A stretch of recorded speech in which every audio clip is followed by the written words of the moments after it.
네, 안녕하십니까. 한국경제과학기술협력협의회 과기정책 3월 포럼 안내를 맡은 뉴욕주립 버팔로대학교 박지영입니다. 오늘 3월 포럼은 두 개의 주제 발표와 함께 두 분의 토론자를 모시고 진행을 하도록 하겠습니다. 사실 또 8시부터 대선 토론회가 지금 잡혀 있습니다. 마지막 대선 토론회이므로 저희들이 가능한 한 최대한 빨리 정시에 마칠 수 있도록 노력을 하도록 하겠습니다. 이에 따라서 토론자분들께서는 핵심적인 논의점들과 그에 따른 중요 사항들을 중심으로 이야기를 해주실 거고, 각자 5분 안에 해당 부분들을 이야기를 해주시면 좋겠고, 또 플로에 계신 분들께서는 질의가 있으시면 발표 이후에 한 1분 정도로 해서 간단한 코멘트를 부탁드리겠습니다. 오늘 첫 번째 주제 발표는 김진만 한국기술연구원 선임연구위원께서 미래사회 대응 정부 거버넌스 혁신에 대한 발표를 하실 예정이고요. 두 번째 주제 발표는 과학과 자료로 본 원자력 정책 제언으로 이기복 한국원자력연구원 책임연구원님께서 진행하실 예정입니다. 토론으로는 레오이노비전의 백원철 대표님과 한국에너지기술연구원의 서민수 박사님께서 진행을 해주실 예정입니다. 먼저 첫 번째 주제 발표인 미래사회 대응 정부 거버넌스 혁신에 대해서 영상을 보시도록 하겠습니다.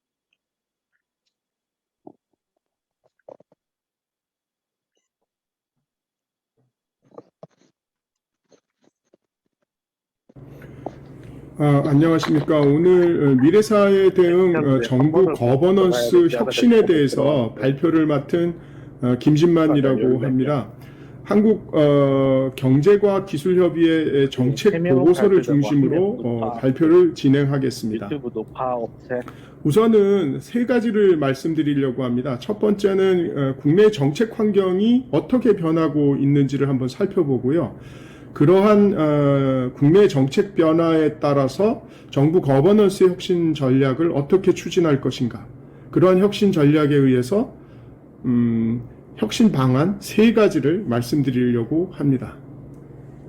첫 번째로 말씀드릴 것은 국내의 정책 환경에 대해서 말씀드려 보겠습니다. 한국 미래사회가 어떻게 진행되는지는 여러분 모두 다 인식하고 있을 것입니다. 우선 첫 번째로는 코로나 사태 이후에 4차 혁명이 가속화된다라는 것은 기정사실인 것 같습니다. 그러한 4차 산업의 발전에 대해서 국가를 구속하는 협약으로는 유엔이나 아펙에서 얘기하는 프라자야 비전 2040과 같은 지속 가능하면서도 포용적인 국제 공동의 성장에 대한 원칙들을 협의하는 것들을 얘기할 수가 있고요. 코로나 사태 이후에 ICT 기반으로 4차 산업, 특히 신소재나 바이오 4차 산업혁명이 가속된다는 것은 부인할 수가 없습니다. 두 번째로 한국의 미래사회가 어떻게 변화될 것이냐를 말씀드려 본다면 크게 두 가지를 말씀드릴 수 있습니다. 하나는 디지털 전환에 관한 것이 더 가속화될 것이다 라는 것하고, 탄소 중립에 대한 표준화나 집중 투자들이 일어날 것이라는 것을 알 수 있습니다. 우선은 온실가스 배출에 관한 것들은 파리협정 준수를 이행하고 있고요. 우리나라가 P4G와 같은 기후협약에 대한 것들은 적극적으로 참여를 하고 있는 상황에 있습니다. 그리고 디지털 뉴딜이라든지 그린 뉴딜, 안전망 강화와 같이 디지털 산업에 관한 것들의 투자가 정부의 국책사업의 대부분을 이루고 있는 것을 통해서 한국의 미래사회는 코비드에 대한 대책들과 디지털에 대한 전환, 탄소 중립에 대한 것으로 나아갈 거라는 것을 쉽게 전망할 수가 있습니다. 다음에는 외교부에 대한 주요 외교 안보 정책에 관한 것을 말씀드리고 싶습니다. 우리나라는 잘 아시겠지만 홍익인간이라든지 경천애인이라든지 인간 사랑에 대한 민족적인 정서를 가지고 있고요. 그러한 민족적인 정서가 세계화, 또 인권에 관한 것, 환경에 관한 것, 법치주의에 관한 국제법 준수에 관한 것 등 인류 가치하고 이렇게 융합되어지고 있는 현실을 볼 수가 있고요.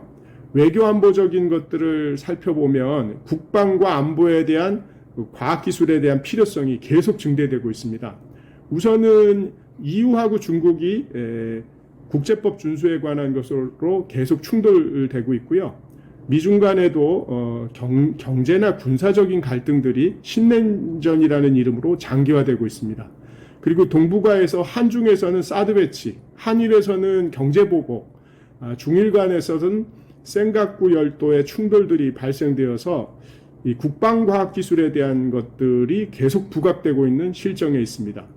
그리고 과학기술에 대한 국제교류에 대해서 한번 외교부의 원칙을 고민해 본다면은 포용적인 성장 기반의 과학 수요가 많습니다. 인도네시아라든지 아세안 중심, 그리고 아프리카, 중남미, 중동, EU 등과 과학기술에 대한 국제적인 교류들을 계속적으로 펼쳐나가겠다라는 게 정부의 방침이 되겠습니다.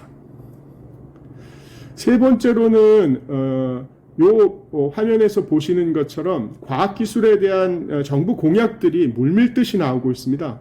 첫 번째는 다 과학부총리에 대한 것을 과학기술에 대한 부총리제를 허용하겠다라는 것이 있고요.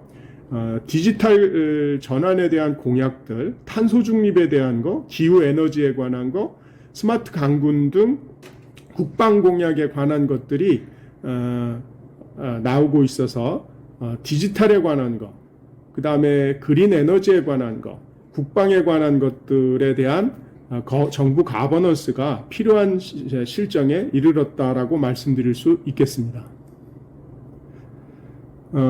두 번째로 말씀드릴 거는 정부 거버넌스 혁신에 대한 전략을 말씀드릴 건데요. 제가 크게 세 가지를 말씀드리려고 합니다. 하나는 디지털 청을 한번 만들어 보자라는 거, 그리고 공약에도 나와 있는 것처럼 기후에너지부를 만들어 보자, 그리고 우주개발전략본부를 신설하자. 요 세 가지를 말씀드릴 건데요. 이러한 정부 가버넌스에 관한 것은 크게 두 가지 관점에서 볼 수가 있습니다. 반도체라든지 배터리라든지 바이오 등 미래에 대한 기술 수요들이 계속 일어나고 있는 과정 속에서 한국 정부가 그런 것들에 대한 전략들을 담아내지 못한다라 그러면 문제가 있다라는 문제 제기가 있고요. 두 번째는 그러한 것들을 수행하는 데 있어서 디지털 관련이나 환경에 관한 모든 산업들이 산업통상자원부에 집중돼 있어서 한 부처가 너무 많은 것을 수행하는 것은 정부의 부처 입장에서 비효율성이 있다. 이런 두 가지에 관한 것들을 하면서 집중을 하면서 세분화하자라는 것에서 종합조정, 정부에 있는 거버넌스의 종합조정 능력을 좀 강화해보고, 또 하나는 계속 정부 주도의 정책들만 하고 있는 건데요. 그런 것들을 민간 주도로 이제는 바꿀 때가 됐다. 그리고 그거를 수요 기반 혁신 정책으로 담아내 보자라고 해서 세 가지를 제안하려고 합니다. 첫 번째로 말씀드릴 거는 미래 디지털 사회 견인을 위한 디지털 청을 신설하자라는 겁니다. 배경에는 기본적으로 K 디지털 정부를 혁신해야지 되는데 그 혁신을 담아낼 디지털의 지속 발전적인 것들을 담아낼 정부 관료들이 그런 것들을 해낼 수 있을까? 공무원이 정책 의사결정을 하면서 기술 발전에 관한 것을 지속적으로 숙지하고 그거를 다시 대국민 서비스나 공공 정책에 반영할 수 있는가? 그거는 불가능한 거죠. 그래서 그거를 수행할 수 있는 전담적인 부처를 만들자라고 하는 생각인데요. 보시는 것처럼 일본에서는 이미 일본 디지털 청을 2021년 9월 달에 출범을 했고요. 그 다음에 디지털에 관한 거를 자세히 들여보면 한국 데이터 산업, 특히 공공 데이터에 대한 것들의 해외 의존도가 너무 많습니다. 모든 데이터들이 아마존이나 구글과 같은 다국적 회사에 의해서 정보가 관리되어 있는 것이 있어서 정보 주권에 대한 것들이 침해되고 있어서 이런 보완들이 좀 필요하고, 사이버 보안이라든지 K 디지털 체계에 대한 지속적인 업그레이드가 필요한데, 그런 기술을 가진 집단을 한번 살펴보면 애들이 같은 경우 또는 표준연의 정보통신 표준에 관한 것들, 이런 것들을 가지고 있으면서 묶여지지 못한 상태에 있거든요. 그래서 그런 것들을 K 디지털 정부 혁신이라는 조직 간의 융합들을 어떻게 견인해 내보자라고 해서 제안하는 계기가 되었습니다. 정책 방안으로는 디지털 청을 만들자라는 건데요. 과기정통부 산하에 디지털 청을 만들고, 그 다음에 데이터에 관한 거는 4대 사고형 K 데이터 종합센터를 만들 때 그거를 한국 디지털 공사와 같은 디지털 공사를 만들어서 실질적으로 업그레이드도 하고 공공 서비스도 하고 또 운영에 대한 시민들의 적극적인 참여들을 유도하는 그런 시스템을 제안을 하고 있고요. K 디지털 정보와 함께 소외 없는 디지털 사회라는 국민들에 대한 서비스가 중요합니다. 그런 것들을 지속적으로 하려면 국가 전략 프로젝트를 만들어서 업그레이드해야 대한 것들, 보안에 관한 것들, 그런 것들을 계속 연구해야지 될 거라서 그런 세 가지 형태로 제안을 했고요. 이런 것들을 세계에서 보면 미국이나 이미 다른 나라에서는 데이터 센터에 대한 사례들이 많이 있고요.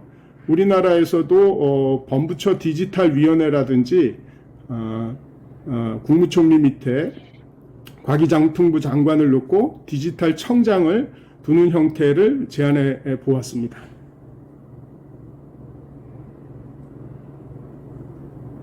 두 번째로는 기후 대응과 에너지 전환 총괄 기후 에너지부를 신설하자라는 건데요. 앞서 말씀드렸지만 기후 에너지에 대한 국가 전략 통합이 필요합니다. 그런데 이런 거를 담당하고 있는 부처가 산업자원통상부인데요. 산업통상자원부인데요.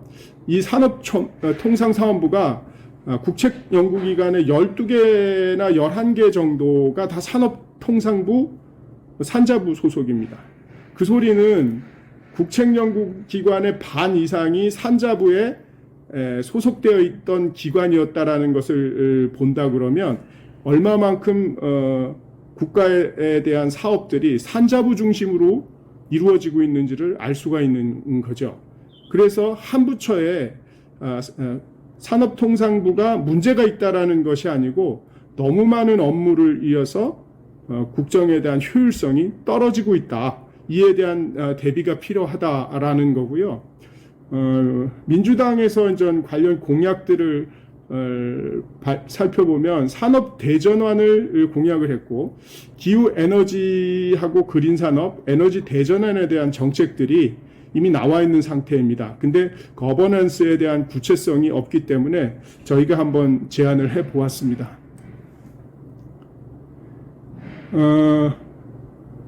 기후 대응과 에너지 전환을 총괄하는 기후 에너지부를 저희 쪽에서는 범부처 통합 기반의 에너지부를 만들고요.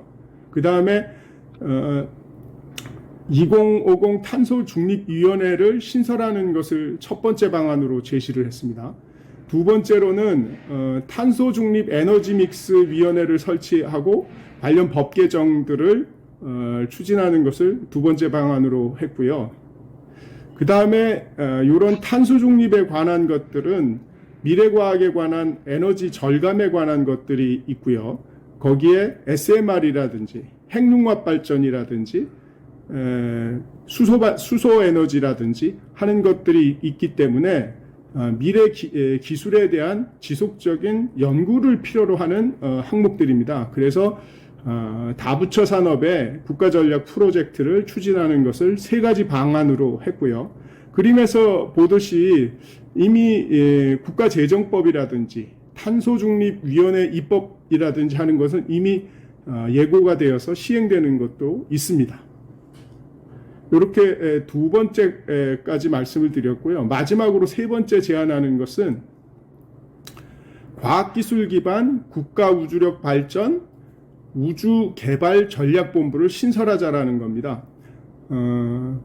이 우주전략에 관한 거는 우리나라가 가지고 있는 가용 예산이 그렇게 크지 않습니다. 제가 알기로는 항우연 같은 경우가 한 6천억 정도인데요.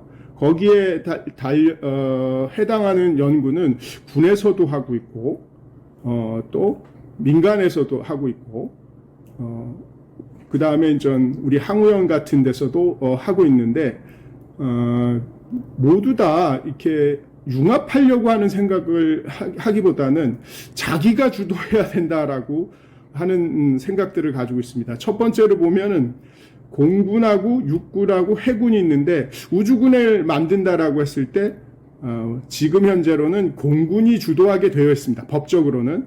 그렇지만 육군이나 해군도 자기가 주도했으면 하는 것이 있다 보니까 이게 힘이 모아지지 않는 상태에 있고요. 그 다음에 국가우주군을 먼저 할 거냐, 국방우주력을 키울 거냐, 이 두 가지를 가지고 민간과 국방에 대한 전문가들이 의견이 충돌하고 있습니다. 그러다 보니까 예산은 없으면서 수행 주체들이 5군데라고 봤을 때 그 5군데가 계속 싸우는 실정에 있어서 우주개발 전략에 대한 것들을 다시 한번 정리할 필요가 있다라고 해서 제안을 한 거고요. 우선은 국가 우주력에 대한 통합 체계를 얘기를 할 때 왜 필요하냐라고 했을 때 우주에 대한 잔해물들이 계속 떠다니는데 이에 대한 것들을 통합 관리할 부처가 필요하고요. 그 다음에 우주기상에 관한 불확실성들, 그리고 무선 주파수들 같은 것들이 있고요. 우주 비즈니스가 계속 확대되고 있습니다. 그리고 랑데뷰 및 근접 운영에 관한 것들, 그리고 우주기술의 군 전략화들, 이 6가지 항목에 대한 것들을 통합관리할 체계가 필요합니다. 그래서 일본에서는 이미 제가 알기로는 2008년 정도에 총리실 주관으로 우주개발전략본부를 이관을 했고요. 최근에 와서는 일본 자위대 우주작전대라는 것을 만들어 있는 형편에 있고요. 미국이나 프랑스들도 국가 우주력 정책에 대한 혁신을 현재 추진하고 있습니다. 그래서 저희 경과협에서 제안하고 있는 것은 우주개발전략본부를 신설하자라는 겁니다. 첫 번째 방안으로는 과학기술, 국방 위주가 아니고 과학기술 기반의 우주개발전략본부를 신설하자. 아까도 말씀드렸지만 국가 우주력에 대한 발전 방향들이요. 맨 처음엔 국방 쪽에 치우쳐 있었습니다. 그러다가 과학적인 탐구주의라고 해서 화성도 가고 목성도 가고 바이저 우주선도 쏘고 뭐 이런 형태로 하다가 최근에 와서는 일론 머스크에 의해 가지고 민간이 주도하는 그런 우주 시대를 열어서 그거를 경제 산업주의다라고 표현을 하고 있는데 어쨌든 저희가 생각하는 것은 국방 우주력을 무시하자라는 것이 아니고 국가 우주력이라는 큰 틀 안에 국방과 민간에 대한 것들을 조화롭게 수행하는 그런 체제가 필요하다. 그래서 그것을 과학기술 기반의 우주개발 전략본부로 통합하는 것이 필요하다라는 것을 첫 번째로 말씀드렸습니다. 두 번째로는 국방에 대한 것들이 특수성이 있습니다. 그런 것들을 민간에 하는 것을 통합하다가 과기정통부에서 수행하는 것들을 방해하는 국방우주력의 개발을 방해하는 것들이 다소 있었다. 행사 중에. 그게 국방부의 문제 제기거든요. 그래서 그분들이 얘기하는 것에 있어서는 국방우주력하고 국가우주력 발전에 대해서 서로 협력은 해야 되겠지만 특별법 형태로 서로 보완하고 개발에 대한 지속을 계속 유지시키는 방법들을 제안하고 있습니다. 그래서 그런 방식들이 프랑스에서 많이 제안되고 있는 방식인데 과기정통부 우주개발진흥법에 의해서 이제 우주개발에 관한 것들이 진행되고 있는데 그런 것들 내에 국방 우주력을 발전시킬 특별법을 두는 거, 프랑스식으로 두는 거, 그런 것이 어떠냐라는 의견을 받아들여서 방안 두 번째를 제안을 했고요. 방안 세 번째는 어쨌든 간에 우주에 대한 것들, 국가 우주력에 대한 기술 주권에 관한 그런 것들이 민간 중심으로 이루어지는 것이 사실입니다.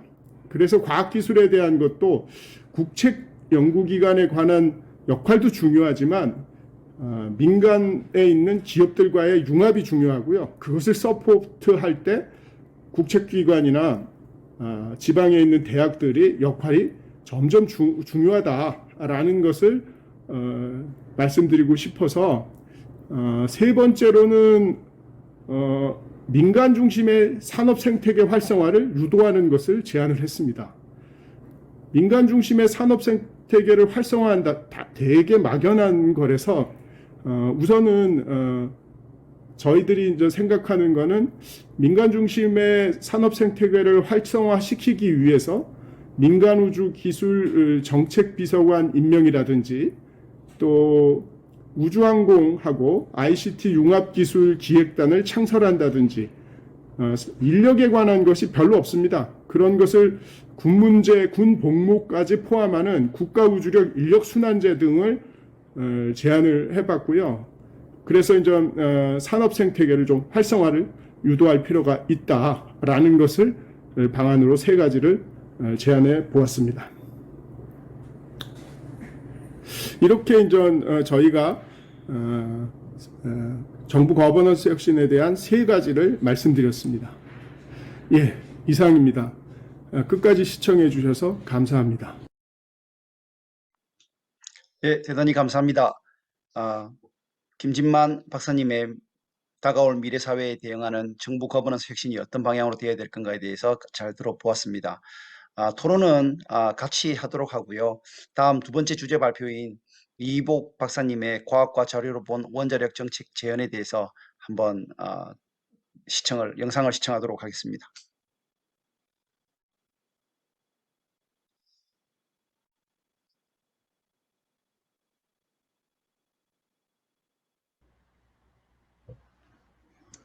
네, 안녕하십니까. 한국원자력연구원의 이기복입니다. 오늘 제가 말씀드릴 것은 과학과 자료를 통해서 본 원자력 정책, 여기에 대해서 한번 살펴보고 마지막으로 차기 정부의 원자력 정책에 대해서 제언을 해볼까 합니다. 과학과 자료, 통계를 기초로 한 정책은 실패 확률이 적을 것입니다.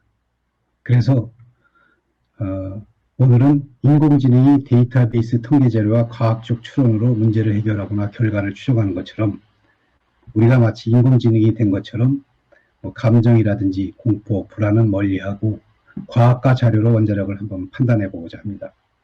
네, 그래서 말씀드릴 순서는 우리나라의 에너지 현황과 현황에 대해서 한번 살펴보고 원자력 안전에 대한 우려, 이거에 대해서 한번 살펴본 다음에 사용 관리에 대해서 어떻게 할 것인가 살펴보고 마지막으로 원자력 정책에 대한 제언을 하고자 합니다. 우리나라 에너지 현안에 대해서 먼저 살펴보겠습니다. 앞으로 우리나라는 전기 수요가 급증할 것입니다. 왜냐하면 전기차 수요가 늘어날 것이고 산업이 전력화될 것이고 또 4차 산업혁명으로 AI나 로봇, 빅데이터 등 전기 수요가 급증할 것이기 때문입니다. 더군다나 우리가 경험한 코로나 팬데믹으로 인해 가지고 세상은 온라인화되었고 그리고 정보 통신의 세상이 되었습니다.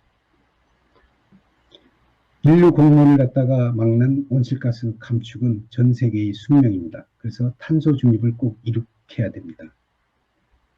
2021년 12월 말에 우리나라는 2030년 국가 온실가스 감축 목표 NDC를 갖다가 2018년 대비 2030년까지 40% 감축하겠다 하는 내용으로 발표를 했는데요. 여기에는 의지만 있지 사실 구체적 실현 계획은 없습니다. 그리고 우리나라에 닥친 에너지 안보 위기가 있습니다. 최근 유가나 가스가 가격이 폭등을 했고요. 또한 우크라이나 사태로 인해 가지고 에너지가 무기화되는 것을 보았습니다. 우리나라는 94%의 에너지원을 수입하고 있고 다른 나라와 전력이 연결되지 않은 전력 고립 섬입니다. 우리나라가 경제 성장을 이루고 산업 경쟁력을 유지하기 위해서는 전기의 질과 가격이 좋아야 됩니다. 그렇다면 무탄소 경제적 안정적 전원 공급을 무엇을 할 것인가? 여기에 대해서 고민하지 않을 수 없습니다. 그동안 우리나라 원전은 에너지원 94%를 수입하는 우리나라에서 세계 10대 경제 규모의 대한민국으로 발전하는데 지대한 공헌을 해왔다고 할 수 있습니다. 현재 24개의 원전이 가동되고 있고 총 전력의 30%를 갖다가 생산해서 공급을 하고 있습니다. 문재인 대통령 취임 이후 2017년부터 에너지 전환 정책 또는 탈원전 정책이 추진돼 가지고 신안을 3, 4호기가 건설이 되다가 중단이 되었고요. 천지원전 같은 경우는 건설 계획이 취소되었고, 그리고 고리 1호기와 월성 1호기가 폐쇄가 되었습니다. 그러나 우리나라 원자력은 세계 최고의 기술을 보유하고 있습니다. 전 세계에서 원자력 기술 자립과 원전 수출을 한 유일한 나라이고요. 미국 규제기관과 유럽연합으로부터 원전 설계 인증을 받은 유일한 나라입니다. 세계의 최고의 기술력과 건설 능력을 갖다가 보유하고 있습니다. 그래서 OECD까지 가장 싼 전기요금을 갖다 유지하고 있습니다. 따라서 제가 생각하기에 재생에너지와 원자력을 주력으로 한 그런 에너지 정책만이 에너지 현안을 갖다 해결 가능하다고 보는데요. 이거는 그냥 하는 게 아니라 가천대의 정재호 교수가 발표한 환경을 고려한 에너지 전환 정책의 잠재적 효과 분석이라는 논문을 통해 가지고 원전 발전과 신재생 에너지의 발전 단계를 갖다가 분석을 했는데, 여기에 보면은 원자력과 신재생은 서로 보완적이다. 그래서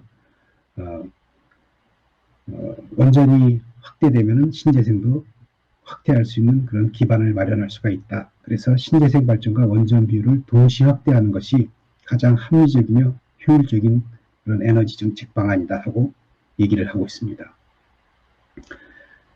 저는 우리나라 재생에너지, 태양광과 풍력을 갖다가 최대한 확대를 해야 된다고 생각을 합니다. 그러나 우리나라 신재생 자원은 굉장히 열악합니다. 먼저 태양광 자원을 보면요. 우리나라 태양광 자원은 미국 캘리포니아주의 절반 정도뿐이 되지 않습니다. 그리고 풍력 자원도 마찬가지로 우리나라 풍력 자원은 영국 북유럽의 한 3분의 1 정도뿐이 되지 않습니다. 더군다나 우리나라 내에서도 풍력과 태양광 자원은 보시는 것처럼 풍력은 이쪽 강원도 산간 지역하고 남해안 일대에서나 좀 강한 그 바람이 불고 있습니다. 그리고 햇빛이 강한 것도 마찬가지로 전라도와 경상도 일부 남해안 지역의 일사량이 높은 상태입니다. 굉장히 열악한 재생에너지 자원을 갖고 있습니다. 더군다나 이 태양광 같은 경우에는 낮에는 발전을 하고 밤에는 발전을 하지 못합니다.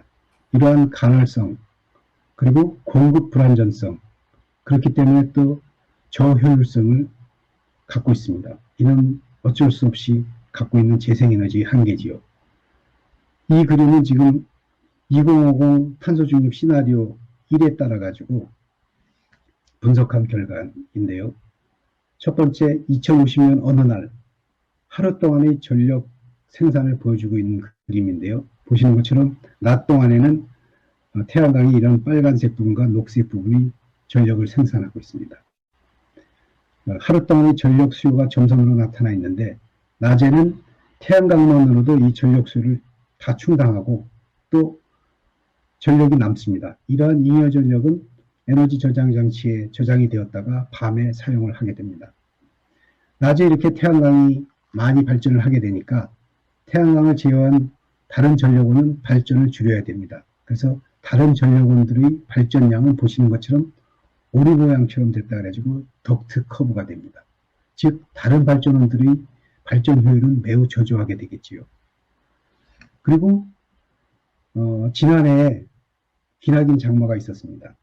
마찬가지로 2050년 여름에 만약에 장마가 지속된다 그러면은 보시는 것처럼 하루 동안의 전력 수요를 갖다가 태양광으로도 충족하지 못하는 경우가 있습니다. 즉 전력 공급의 불안전성이 나타나게 됩니다. 또한 이러한 간헐성으로 인해 가지고 태양광 풍력 발전의 경제적 가치는 태양광과 풍력의 점유율이 높아지면 높아질수록 크게 하락하게 되는 것으로 평가되고 있습니다. 만약에 재생에너지 그 발전 점유율이 높아지면 마찬가지로 전력망도 많이 구축을 해야 되고, 그리고 에너지 저장 장치도 굉장히 많이 구축을 해야 되는데 굉장히 비용이 많이 들지 않겠습니까? 이 그림은 발전원별로 자원을 얼마만큼 활용하느냐를 보여주고 있는데요. 1TWh당 자원 활용을 비교해 보면은 태양광이 굉장히 많은 자원을 활용하고 있고요. 마찬가지로 풍력도 많은 자원을 활용하고 있는데 비해 가지고 원자력은 거의 천연가스와 마찬가지로 굉장히 적은 양의 자원을 갖다가 필요로 하고 있습니다. 이와 같이 자원을 갖다가 대규모로 활용한다는 것은 대규모의 폐기물이 발생한다는 것인데요. 원자력은 그만큼 그 폐기물 양이 적게 나온다는 걸 갖다가 알 수가 있죠. 그리고 이것은 100만 킬로와트급 원전을 하나를 갖다가 기준으로 해가지고 얼마만큼의 면적이 필요하냐를 보여주고 있는데, 원전 하나를 건설하는 데는 대략 여의도의 10분의 1 면적이 필요합니다. 태양광은 여의도의 10배, 풍력은 그보다 훨씬 많아서 여의도의 50배가 필요합니다. 또한 설비 이용 효율 면에서도 태양광은 대략 15%, 풍력은 20% 내외인데 비해서 원자력은 거의 80, 90% 이상의 발전 이용 효율을 보여주고 있습니다. 그리고 발전원별 생애주기 이산화탄소 배출량을 비교한 그림인데요. 보시는 것처럼 재생에너지와 원자력은 초저탄소 발전원입니다. 또한 원자력 발전은 오염물질을 방출하지 않고 있는데요.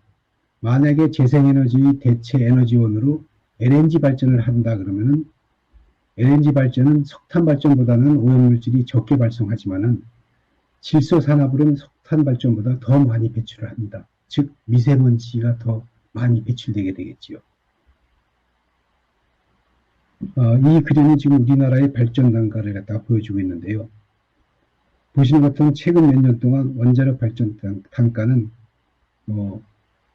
태양광이나 풍력과 같은 재생에너지의 절반도 안 되는 거의 3분의 1 가격의 발전 단가를 보여주고 있습니다. 어떤 분들은 원자력의 사용해결료 처리 비용이나 원전 해체 비용, 중대사고 비용이 안 들어갔다 그러는데, 이 발전 단가에는 이러한 비용들이 모두 포함된 발전 단가입니다. 제 생각에는 2050년이 돼도 우리나라의 여건상 재생에너지 발전 단가가 원자력보다 싸지는 일은 없지 않을까 생각이 듭니다. 이것은 2021년만 UN 유럽경제위원회에서 발간한 발전원별 전주기 평가 보고서인데요.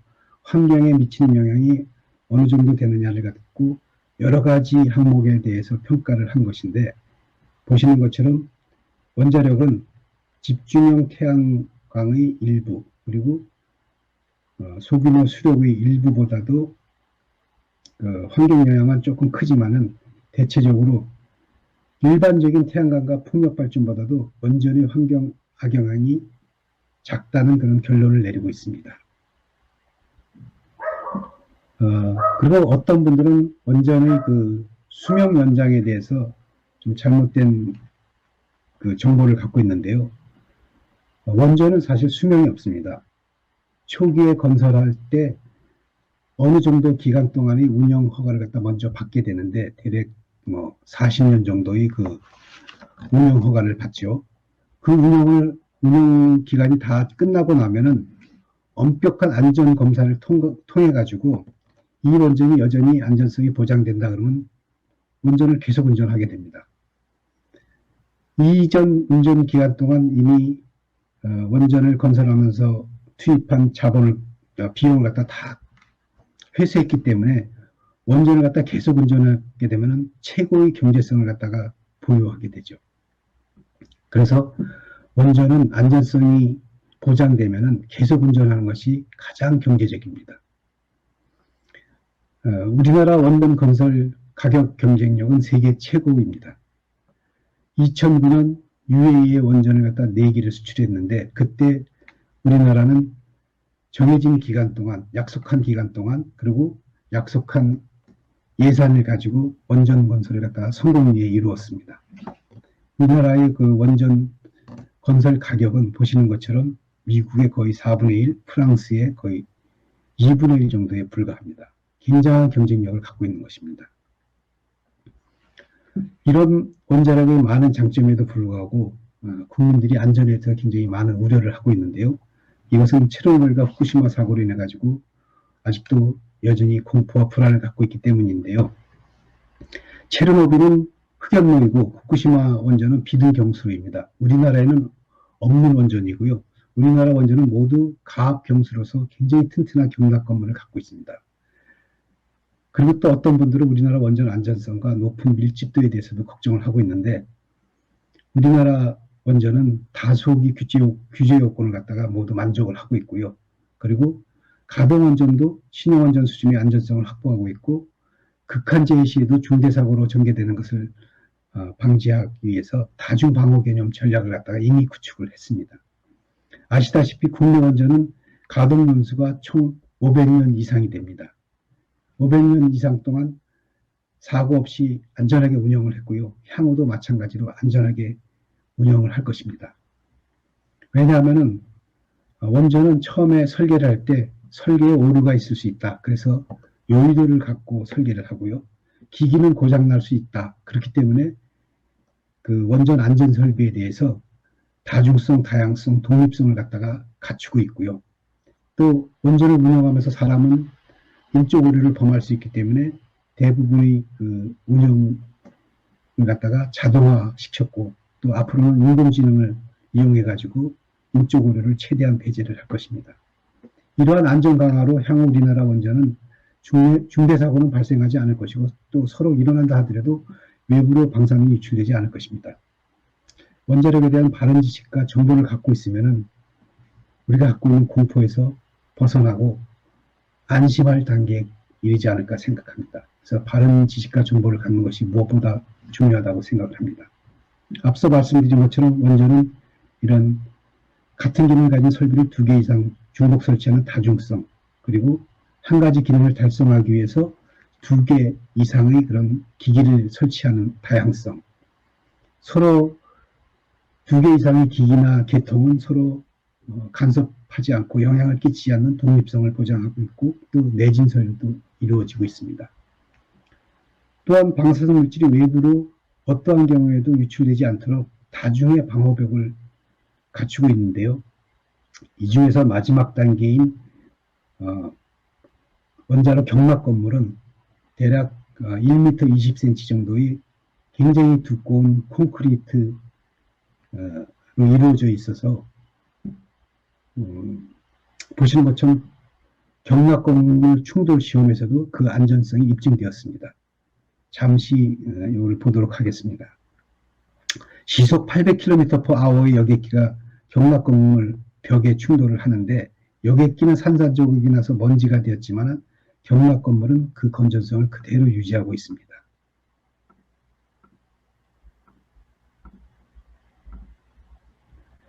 그리고 원자력은 모든 전력원 중에서 가장 사고 치명률이 낮은 발전원입니다. 여기 보시는 것처럼 유럽연합에서 에너지원벌 사고 치명률을 갖다가 조사해가지고 발표를 했는데요. 보시는 것처럼 2세대, 3세대 가압경수로는 그 치명률이 0.5 또는 0.0008인데 이거는 체르노빌 사고를 포함했기 때문에 그런 것이고 만약에 체르노빌 사고를 갖다 배제한다 그러면 사고 치명률은 0이 될 것입니다. 그만큼 사고 치명률이 가장 낮은 발전원입니다. 우리나라 원전은 체르노빌과 후쿠시마 사고를 겪으면서 안전설비를 굉장히 많이 강화를 했는데요. 보시는 것처럼 지진 자동 정지 시스템이라든지 원자로 냉각을 위한 비상살수 보조계통 또는 수소 제거 설비도 갖추고 있고요. 원자로를 냉각하기 위한 냉각제 펌프를 가동하기 위해서 소해 전원을 갖다가 공급을 하고 있는데, 만약에 소해 전원이 끊어지면은 비상지정 발전기, 또 대체지질 발전기, 또 축전지로서 이도저도 안 될 때는 축전지로서 전원을 공급할 수 있도록 이런 2중, 3중의 장치가 마련되어 있고요.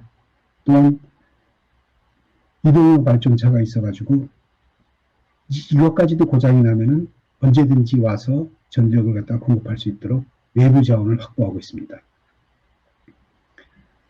우리나라의 원전 가압겸수로의 그 안전성에 대해서는 우리나라 원전과 동일한 유형인 TMI 원전 2호기 중대사고 사례에서 볼 수가 있는데요.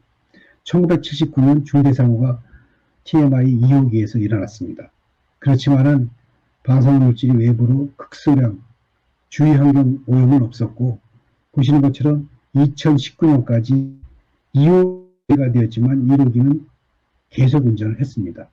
그랬다가 2019년에 경제성의 이유로 정지가 되었죠. 이러한 원전을 갖다 활용하기 위해서는 사용후 해결료 관리가 현안인데요. 사용후 해결료는 원전을 운전하고 나면 나오게 되어 있죠. 처음에는 발전소 손해 저장조에다가 습식 저장을 하게 되고요. 그 다음에 습식 저장을 한 원전은 다시 건식 저장을 통해 가지고 보관을 하고, 제철이나 심지층 처분을 통해 가지고 최종 처분을 하게 되는데, 사용후 해결료 관리는 국가의 책임입니다. 지금 현재 우리나라 사용후 해결료 저장 시설은 월성의 포화율이 99%에 이르렀고, 다른 발전소들도 원전도 지금 포화율이 80%에 이르고 있기 때문에 2031년부터 차례로 포화가 될 예정입니다. 따라서 사용해결료 관리 방안을 빨리 마련해야 됩니다. 현재 사용해결료는 습식 저장을 하다가 건식 저장을 하고 중간 저장을 한 다음에 심지층 처분하는 것이 가장 안전한 방법으로 알려져 있는데요. 심지층 처분은 해결료 다반을 갖다가 구리로 된 캐니스터에 넣고, 이 구리로 된 캐니스터를 갖다가 벤토마이트라는 완충제로 채운 후에 이것을 500m 이하의 천연 암반에다가 영구 저장하는 것입니다. 이러한 저장 방식이 가장 안전한 방식으로 알려져 있는데, 현재 핀란드와 스웨덴은 30년 이상의 준비 기간을 거쳐서 심층 처분장을 갖다 마련을 했고, 핀란드는 2025년 운영을 시작한다고 합니다. 우리나라도 코리아 언더그라운드 리서치 터널이 있어가지고 심지층 연구에 대한 연구를 계속해 왔습니다. 더불어서 이런 심지층 처분 외에도 사용 후 해결료는 여전히 95% 그런 사용 가능한 해결료 물질을 포함하고 있습니다. 따라서 이러한 사용 가능한 해결료 물질을 갖다 재활용하고, 또 방사성 독성과 부피를 갖다 최대 감축할 수 있는 선진 원자로 주기기술 연구가 필요하다고 할 수 있습니다. 최근에는 여러 가지 일들이 있었는데요. 2022년에는 수출이 15% 증가했는데도 불구하고 에너지 가격 급등으로 무역 수지가 역대 최대 적자가 났습니다. 수입은 602억 달러를 했는데, 그 중에서 에너지 수입액이 160억 달러입니다. 1년 전에 비해 가지고 91억 달러가 증가를 했습니다. 보시는 것처럼 작년 1월부터 올해까지 유가와 LNG 가격, 석탄 가격이 급등을 한 걸 볼 수가 있습니다. 또한 유럽에서는 에너지 대란이 일어났는데, 이는 북핵 폭력이 약간 감소했기 때문입니다. 재생에너지가 굉장히 전력 공급에 있어서 불안정하다는 걸 갖다 볼 수 있었는데요. 최근에는 뉴욕시에서도 전기료가 4배나 폭등을 했습니다. 원전을 닫고 LNG로 발전을 갖다가 대신을 했는데, 최근 LNG 가격이 급등했기 때문입니다. 프랑스 마크롱 대통령은 처음에는 탈원 정책을 갖다가 얘기를 했다가 지금 원전을 확대하는 정책으로 돌아섰습니다. 또 최근에는 독일도 2022년 모든 원전을 갖다 닫겠다 그랬는데, 원전 정책에 대해서 재고를 하겠다는 그런 얘기가 나오고 있습니다. 며칠 전에는 문재인 대통령도 원전을 주력 에너지원으로 삼겠다고 하고 발표를 했습니다. 우크라이나 사태에서는 우리 에너지가 무기화되는 것을 보지 않았습니까?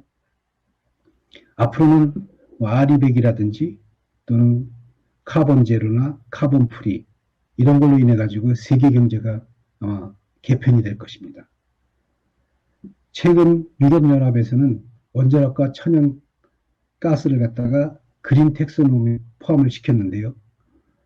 이것도 이제 탄소 중립을 위해서는 원자력을 배제하고는 굉장히 어렵겠다 하는 판단이 내려진 거죠. 물론 여기에는 뭐 여러 가지 조건이 덧붙여져 있습니다. 원자력을 적극 활용하고 재생에너지와의 시너지 효과를 통해 가지고 우리나라에 닥친 에너지 현안은 해결이 가능하다고 봅니다. 끝으로 탈탄소 에너지 정책에 대해서 제언을 하고자 합니다. 첫 번째로 제언드릴 것은 무탄소 원자력 재생에너지를 주력으로 에너지 믹스를 재수립해야 한다는 것과 그리고 이를 위해서 신한울 3, 4기 건설을 재개해야 되고 그리고 안전성 통과된 원전에 대해서는 계속 운진을 추진해야 되고 대형 원전도 신규 건설을 계속해야 됩니다. 그리고 혁신 SMR 연구개발을 통해 가지고 다양한 활용을 하고 산업 경쟁력도 확보하고 원자력 생태계도 복원하면서 수출을 통해 가지고 신성장 동력으로 삼아야 됩니다. 그리고 원전을 통해 가지고 값싸고 경제적인 그리고 대량 수소 생산도 가능할 것입니다. 그리고 차기 정부에서는 반드시 사용 해결료 관리 장기 계획을 갖다 수립하고 추진을 해야 됩니다. 법도 만들고 고주의 방사능 폐기물 처분장 마련하는 것도 추진을 해야 됩니다. 이렇게 원자력을 활용하면은 제가 생각에는 일석십조가 아닐까 생각합니다. 탄소 중립도 가능할 것이고 안정적인 전력 공급도 가능할 것이고 산업 경쟁력을 확보할 수 있을 것이고 에너지 안보와 과학기술 발전의 토대가 될 것이고 국토의 효율적 활용이라든지 국가 안보 그리고 국민 건강에 기여를 할 것이고 지역 발전과 수출 동력에도 큰 역할을 할 것이라고 생각을 합니다. 차기 정부에서는 반드시 이러한 탈탄소 에너지 정책을 수립하고 추진해야 되지 않을까 생각합니다. 이상으로 제 발표를 마치도록 하겠습니다. 경청해 주셔서 대단히 고맙습니다. 네, 감사합니다. 급변하는 정세 속에서 미래 에너지 정책 방향에 어떻게 원자력 정책이 되어야 되는가에 대해서 과학과 자료들을 통해서 잘 설명해 주셨습니다. 이기복 지금연구원님께서 발표를 해주셨고요. 이제 저희들이 조금 후 한 15분 뒤부터 이제 대선 토론회가 있을 예정입니다. 해서 토론자분 두 분 오늘 레오이노비전의 백원철 대표님과 한국에너지기술연구원의 서민수 박사님께서 해주실 예정인데요. 가장 핵심적인 논의점들과 중요사항을 위주로 각각 5분씩 발표를 부탁드리겠습니다. 백원철 대표님 먼저 말씀해 주시면 감사하겠습니다. 안녕하세요. 저는 백원철입니다. 들리죠? 네, 잘 들립니다. 네. 너무 미래사회 대응 정부 거버넌스 핵심에 관련돼서 남성우 박사님과 김진만 박사님, 안원선 박사님 너무 수고하신 것 같아요. 너무 잘했고 제가 토론자로서 첨부할 내용만 몇 가지를 하고 싶네요. 일단은 우리나라가 제일 문제가 정부 구조하고 그 정부 구조의 연구개발 사업이 기업으로 유도가 안 되는 이유가 있더라고요. 그 문제가 바로 출연연구소 위주의 연구개발 사업이 주류를 이루어서 출연연구소에서 산업화로 전환되기가 굉장히 어렵다. 그래서 그런 내용만 가지고 제가 간단하게 말씀드리고요. 제가 보기에는 아마 향후에도 TF팀이 구성이 돼서 청와대 또는 아마 총리실 산하에는 좀 어려울 거고 청와대에서 좀 강력하게 밀고 가는 게 맞을 것 같다. 그 이유 중에 하나가 제가 방산 사업을 하고 있는데 6회 공군이 같은 장비를 똑같이 예산 소요를 해요. 그런 것들을 잘 조정하려면 제가 보기에는 정부 출연연구소와 대학교가 연계되든지 또는 좀 더 개방형으로 좀 더 연구중심 대학과 출연연구소 사람들은 연구중심 교수와 또 강의중심 교수로 변화돼야 된다. 그렇게 해야만이 예산의 효율성을 나눌 수 있다라고 생각이 들어요. 그래서 그 다음에는 부처 중심의 과제, 우리나라 문제는 부처 중심의 과제 연구 개발에서 산업 중심의 연구 개발로 전환돼야 된다고 저는 생각을 하고 있습니다. 그래야 상품화되고 플랫폼화될 것이니까. 그렇게 되려면 정부 출연 연구소가 좀 대학으로 전환돼서 오픈되어서 많이들 정보를 쉽게 접근할 수 있도록 유도를 해야 된다 하고 되고요. 그렇게 해야만이 스테이크홀더, 미국의 연구개발 산업을 또 연구개발 자체를 또는 생산을 스테이크홀더처럼 오너 예를 들어서 부처 간이 꼭 필요한 게 있으면 공동 투자가 일어날 수 있겠다라는 생각이 들더라고요. 그래서 그런 것만 좀 주안점을 두고 한 번 더 우리가 돌아봤으면 좋겠다라는 거고요. 내용별에서 제가 특히 드릴 말씀이 없을 것 같아요. 그래서 감사합니다. 네, 대단히 감사합니다. 오늘 또 이렇게 좋은 말씀 통해 가지고 저희들이 다양한 의견들을 정립할 수 있었던 것 같습니다. 이후 그 에너지기술연구원의 서민수 박사님께서 토론을 주시겠습니다.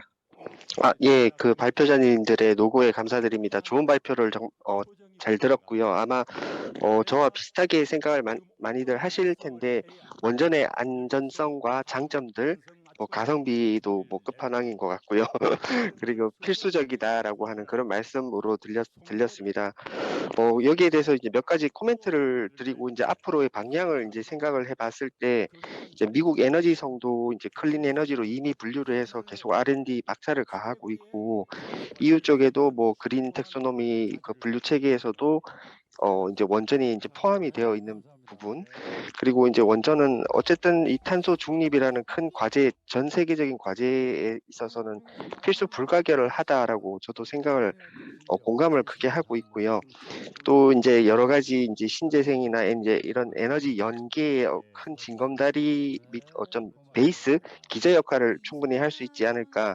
그래서 이제 너무 정책적으로 이게 판이 뒤집히기보다는 좀 유지를 해가면서 이제 보완을 하거나 여러 가지 방향을 좀 하면 좋을 것 같다고 생각을 합니다. 그리고 미국에서도 지금 이제 그 빌 게이츠 쪽에 그 테라파워라든지 아까 금방 말씀하신 산업적인 이제 발전이 이제 중요하다라고 하셨기 때문에 그 나트륨 발전에 대해서 이제 짧게 소개도 드리고 이제 거기에 대한 여러 가지 긍정적인 효과들이 있습니다. 이제 나트륨 발전은 나트륨을 이용하는 원전 기술인데요. 기존에는 이제 인허가를 받기가 좀 어렵고 지역 그 일자리 창출이 잘 안 되고 있는 상황. 그 다음에 이걸 다시 표현을 제가 다시 드려야 되는데 우선은 이제 나트륨 발전으로 인허가를 받고자 했으나 그게 쉽지 않다라는 걸 이제 파악을 하고 인허가를 쉽게 받기 위해서 여러 가지 신재생 산업과 함께 융복합 이제 연동하는 그런 전략을 좀 세웠습니다. 그리고 이제 경수료를 이제 예를 들어 이야기를 하면서 국제 표준화 전략이 중요하고 이제 앞으로도 경수로를 전 세계에 이제 이렇게 인정하고 설치를 하듯이 미국의 역할을 했듯이 나트륨 발전도 국제 표준화 전략을 쓰겠다라는 거. 그리고 아까 말씀드린 이제 기존에 인허가를 받기 어려웠던 게 이제 큰 부지가 있으면 그 모든 부지가 이제 원자력 관련 이제 그 장치로 이렇게는 처음에는 설계를 했었는데 이거를 이제 3분의 1 크기로 줄이고 나머지는 신재생 에너지와 융복합 연동을 하면서 인허가가 좀 더 빠르고 쉽다라는 그런 장점들을 좀 세우고 있고요.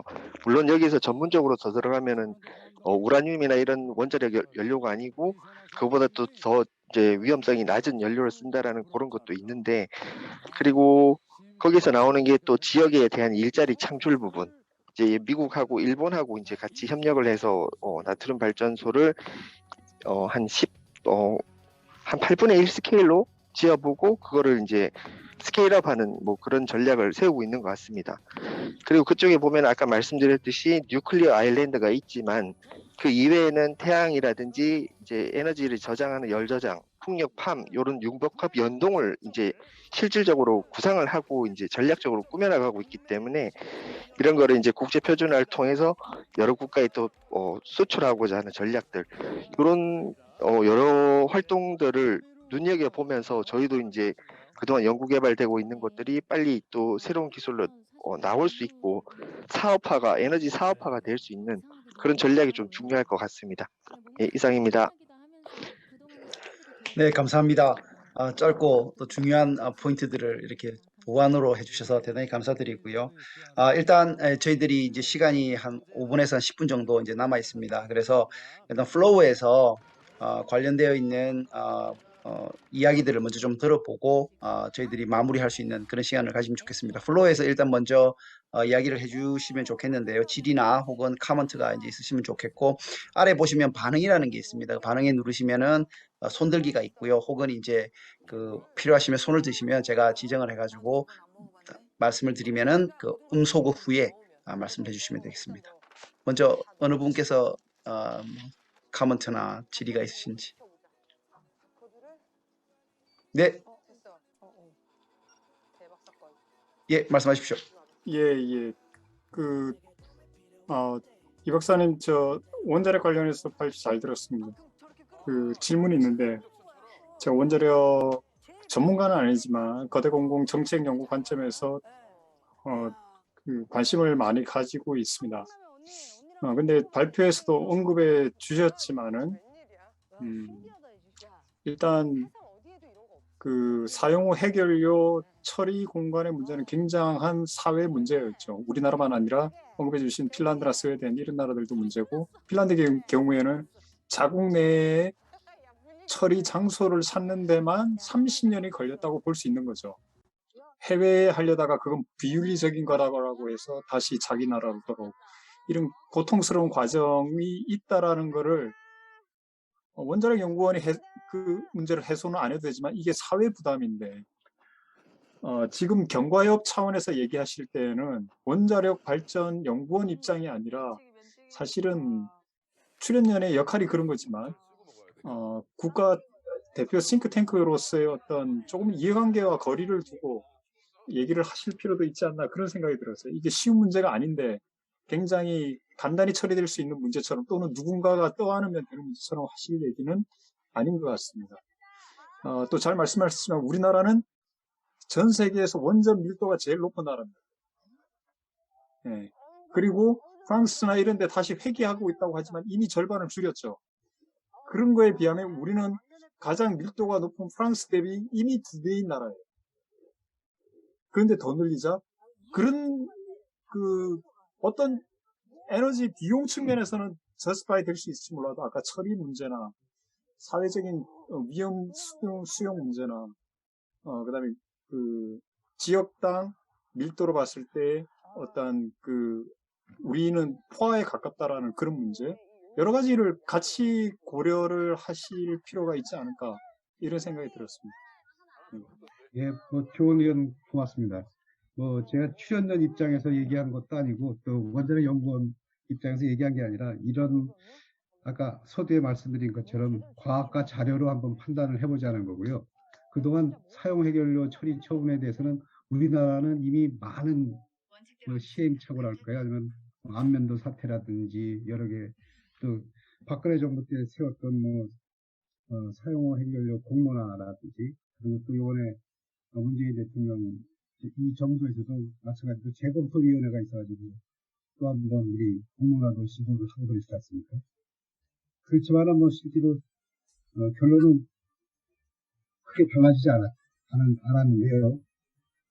사용 해결료는 말씀하신 것처럼 산업체나 아니면 연구원의 책임이 아니라 국가의 책임입니다. 사용 해결료를 관리하는 것은 국가가 어떤 정책을 세부해야 되는데, 지금 정부가 계속 그걸 갖다 뒤로 미루면서 어떤 정책이나 어떤 방향을 갖다 제시를 하지 못하고 있으니까, 차기 정부에서는 꼭 사용 해결료에 대한 국가의 책임을 다할 수 있도록 툭툭툭 마련하고, 그다음에 그동안 지난한 과정을 겪어왔던 사용 해결료 처리 처분장도 만들어가지고 뭔가 좀 후대에 우리 부담을 없애는 그런 일을 진짜 진심으로 해야 되지 않나 하는 생각입니다. 좋은 말씀 고맙습니다. 네, 감사합니다. 안호선 박사님의 리스크와 관련되어 있는 부분이고 이거는 뭐 저희들이 앞으로 해결해야 나가야 될 가장 중요한 부분 중에 하나인 것 같습니다. 이기복 박사님께서 좋은 답변 주셨고요. 김상삼 원장님 말씀해 주십시오.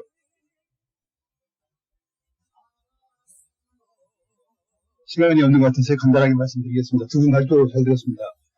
먼저 김진만 박사님 말씀해 주신 내용 중에서 디지털청 전반적으로 문제제기 굉장히 공감이 되고요. 다만 이제 이 디지털 전환이라든가 AR, VR, 사이버 보안 이런 것들이 너무 빨리 진전이 되기 때문에 과연 디지털청으로 갔을 때 우리나라에서 보통 청 단위로 가면은 힘쓰기가 쉽지 않습니다. 전 부처에 걸쳐 있어서. 그래서 어떤 부처 모양을 가져가는 것이 과연 이 디지털 전환이라든가 디지털 사회 촉진에 가장 부합할지 그건 좀 고민할 필요가 있다고 봤고요. 기후에너지부는 필연적으로 아마 설치될 수밖에 없지 않을까. 그런데 연동돼서 그럼 환경부가 없어지는 건지 이런 문제가 있고요. 또 산업부에서 이제 통상 파트가 떨어져 나가고 이제 기후에너지부가 되면은 산업부는 어떻게 되는 것인지 아마 그렇게 연계돼서 이게 검토가 될 필요성이 있다고 보고요. 우주개발전략본부를 지금 총리실 밑에 두신 걸로 되어 있는데 이게 과연 어떻게 될지 모르겠어요. 지금 이제 민주당 정부 이재명 후보께서 제안하신 것은 과학기술부총리인데 과학기술부총리 밑에 그런 기능을 두는 게 맞는지 총리실로 보내는 게 맞는지 아니면은 청와대에 우주 담당 수석을 두고 과학기술부총리 산하에 있는 우주전략본부랑 같이 하는 게 좋은지. 그러니까 이제 국방과 연계해서 그러신 것 같은데요. 아마 외국에서도 국방하고 민수용은 사실은 표현적으로는 분리되어 있을 겁니다, 이게. 그래서 보통 이제 정부에서는 민수용 쪽, 거기 이제 정부와 민간이 같이 하죠, 물론. 그렇지만 국방 쪽은 별도로 이렇게 가지 않을까 그런 생각을 하는데 그런 부분들이 조금 퀘스천이었습니다. 그리고 이제 이기복 박사님 말씀하신 원자력 분야에 대해서는 참 잘 들었습니다. 굉장히 중요한 말씀들을 많이 짚어주셨고요. 아시다시피 이제 원자력 그러면은 우려하는 사항이 사고 문제하고 스펜드 퓨엘 두 가지 문제고 나머지 장점은 이루 헤아릴 수가 없죠. 그런데 한 가지 이제 좀 저희들이 좀 강조해야 될 것이 아까 안호성 박사님 말씀하신 그런 측면도 있지만은 사실 사용 해결료라는 것은 보기에 따라서는 이게 폐기물 처리가 아니라 다시 재처리라든가 고속 중심로라든가 지금 과학기술이 굉장히 빠르기 때문에 다시 활용할 수 있는 연료로 봐야 된다. 이런 측면도 조금 강조해 주시면 좋겠다. 그런 생각이 들었습니다. 이상입니다. 네, 감사합니다. 원장님.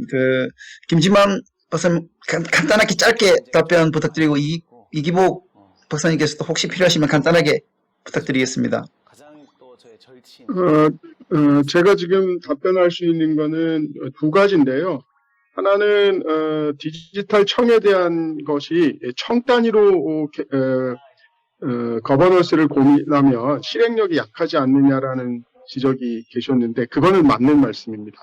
그다음에 또 하나 에너지부가 된다 그러면 기존에 있던 산자부 영역하고 어떻게 될 것인가에 대한 것들에 대한 역할 분담이 있는데 그것까지는 저희가 깊이 생각하지는 못했습니다. 다만 아까 발표 서두에도 말씀드렸지만 산자부 자체에 있는 산업에 관한 부분이라든지 또 자원 탐사라든지 통상에 관한 것들 세 가지를 한꺼번에 다 하고 있거든요.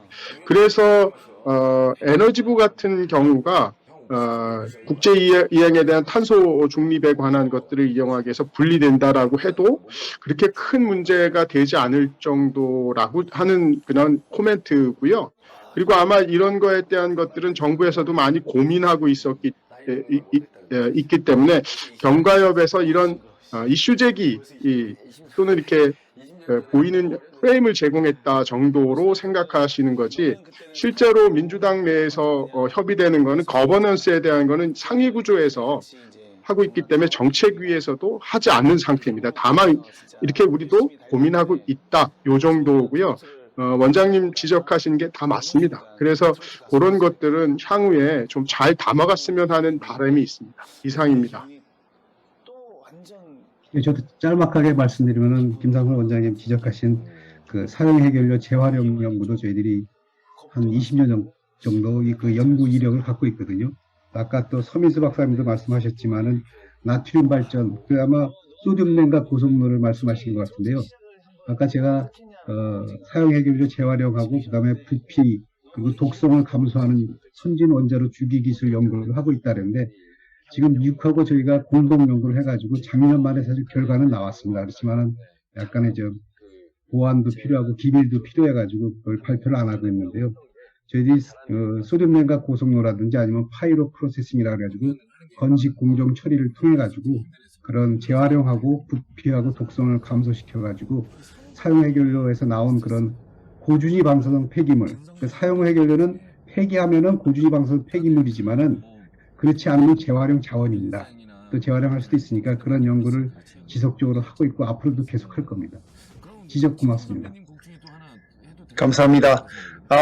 정말 저희들 제가 늘 하면서 느끼는 거지만 2시간이 모자란 시간인데요. 오늘은 정말 압축적으로 저희들이 진행을 하고 있습니다. 사실 저희들 과기업에서 지금까지 이제 6편의 작년은 또 진행을 해왔지만 올해 6편의 영상이 제작되어 있고 지난번 두 번의 토론회 영상들이 경과협 유튜브에 올라가 있습니다. 그래서 필요하신 부분들은 다시 한번 보면 좋을 것 같고요. 그 다음에 그 관련해 가지고 저희들이 이번 회를 끝으로 차후 이제 다음번에는 아마 집단 토론을 좀 해보면 좋을 것 같습니다. 저희들이 이미 이제 자료가 어느 정도 쌓여있기 때문에 특히 이제 지금 신혜진 박사님께서 공유를 해주신 토론의 또 주제들이 좀 중요할 것 같은데 아무래도 공통적으로 나오고 있는 부분이 거버넌스 혁신, 그다음에 거버넌스 개편 방안, 특히 과기정책과 관련한 거버넌스 혁신과 개편 방안에 대한 이야기들이 중요할 것 같습니다. 다만 이런 부분들이 이제 차기 정부가 아직 들어서지 않은 상황에서 이제 논의되기 어려울 것 같으니 대선이 끝난 이후에 지금 이런 주제를 가지고 집단 토론을 좀 해서 어떤 식으로 우리가 이런 정책을 한번 이야기해 볼 수 있을까, 거버넌스 관련되어 있는 것들이 굉장히 좋을 것 같습니다. 그래서 일단 저 회장님 말씀마저 이제 한번 듣고 저희들 오늘은 조금 일찍 마치는 것으로 하면 어떨까 싶습니다. 다만 저 경과협 유튜브에서 저희 구독도 좀 해주시고 영상도 좀 많이 봐주시고 좋아요도 꼭 눌러주시고 해서 앞으로 경과협의 유튜브가 잘 이렇게 생성될 수 있도록 해주면 감사드리겠습니다. 나성훈 회장님 한 말씀 마지막으로 부탁드리겠습니다. 네, 저희들이 3주 동안 6개 주제에 대해서 발표를 가졌습니다. 그동안 지난해 몇 개월 동안 사실은 많은 분들이 들어붙어서 이 과학기술 정책에 대해서 저희들이 만들었거든요.